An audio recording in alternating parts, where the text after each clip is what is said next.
பிரியமானவர்களே, இன்றைய அனுதின ஜெபத்துக்கு நேராய் உங்களை அன்போடு கூட அழைக்கிறோம். இந்த நாளினுடைய அனுதின ஜெபத்துக்கு ஆதாரமாக ரோமர் 8ஆம் அதிகாரம் 14, 15, 16 இந்த வசனத்தின் அடிப்படையில் நாம் ஜெபிக்கலாம்.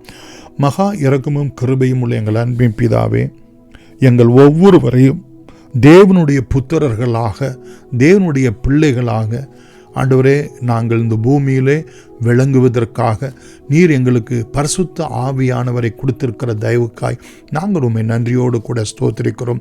ஒவ்வொரு நாளும் ஆண்டவரே, எங்களுடைய ஆவி, எங்களுடைய ஆத்துமா, எங்களுடைய சரீரம் பரிசுத்த ஆவியினாலே நடத்தப்பட வேண்டும். அப்பொழுதுதான் நாங்கள் தேவ சித்தத்தை நிறைவேற்ற முடியும். தேவனுக்கு பிரியமான ஒரு வாழ்க்கை வாழ முடியும். தேவனுக்கென்று நாங்கள் சாட்சிகளாக ஜீவிக்க முடியும்.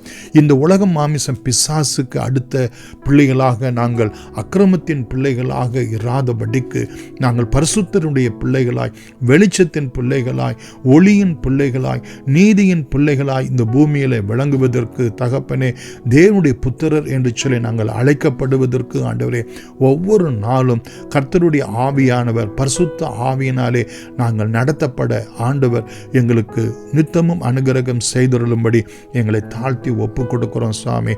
15வது வசனத்தில் உள்ள பிரகாரம் திரும்பவும் பயப்படுகிறதற்கு நாங்கள் அடிமைத்தனத்தின் ஆவியை பெறாமல் அப்பா பிதாவே என்று கூப்பிட பண்ணுகிற புத்திர சுவிகாரத்தின் ஆவியை பெற்றீர்களே என்ற வசனத்தின் பிரகாரம் ஆண்டவரே, எங்கள் தேவாதி தேவனை, எங்கள் கர்த்தாதி கர்த்தரை, எங்கள் ராஜாதி ராஜாவை அப்பா என்றும் பிதா என்றும் நித்தமும் நாங்கள் ஆவியிலே ஆத்துமாவிலே கூப்பிட பண்ணத்தக்கதாக எங்களுக்கு இந்த புத்திர சுவிகாரத்தின் ஆவியாய் இருக்கக்கூடிய பரிசுத்த ஆவியை நீர் எங்களுக்கு கொடுத்திருக்கிற தயவுக்காய் ஸ்தோத்திரம் சுவாமி.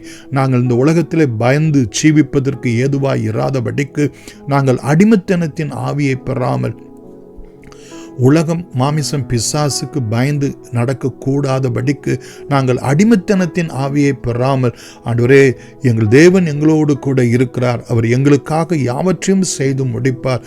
அவர் எங்களை கைவிடுவதில்லை. நாங்கள் அவருடைய தயவுள்ள சித்தத்தை நிறைவேற்றி முடிப்போம் என்று நாங்கள் உம்மை நோக்கி கூப்பிடத்தக்கதாக புத்திர சுவிகாரத்தின் ஆவியை நீர் எங்களுக்கு அருளி செய்திருக்கிற தயவுக்காய் நன்றியோடு கூட துதிக்கிறோம் ஆண்டவரே.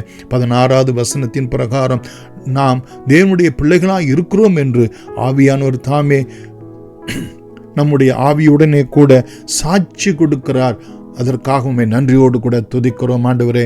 தகப்பனே, நாங்கள் கர்த்தருடைய பிள்ளைகளா, உலகத்தின் பிள்ளைகளா, நாங்கள் பாவத்துக்கு உரியவர்களா, பரிசுத்தத்துக்கு உரியவர்களா, நீதிக்கு உரியவர்களா, அநீதிக்கு உரியவர்களா என்பதை எல்லாம் பிரியமானவர்களே ஆண்டவரே, நீர் எங்களோடு கூட இருக்க கொடுத்திருக்கிறதான பரிசுத்த ஆவியானவர் எங்களோடு கூட இருந்து சாட்சி கொடுக்கிறது நிமித்தமாய் உம்மை நன்றியோடு கூட துதிக்கிறோம். நாங்கள் தேவனுடைய புத்திரர்கள் என்றும் அப்பா பிதாவே என்று கூப்பிடத்தக்கதான புத்திர சுவிகாரத்தின் ஆவியை பெற்றிருக்கிறவர்கள் என்றும் தேவனுடைய பிள்ளைகளாக இருக்கிறோம் என்றும் ஆண்டவரே, எங்களுக்கு உம்முடைய ஆவியினாலே நீர் நடத்தவும், ஆவியை பெற்றுக்கொள்ளவும், ஆவியினாலே சாட்சி கொடுக்கப்படவும் ஆண்டவர் எங்களுக்கு அனுகிரகம் செய்திருக்கிற இந்த ஆவிக்குரிய மகிமையான ஆசீர்வாதத்தை உணரக்கூடிய உணர்வின் ஆவியை நீர் எங்களுக்கு கட்டளையிடும்படி ஜெபிக்கிறோம். உலக பிரகாரமான ஆசீர்வாதங்கள் எல்லாவற்றையும் பார்க்கலாம்.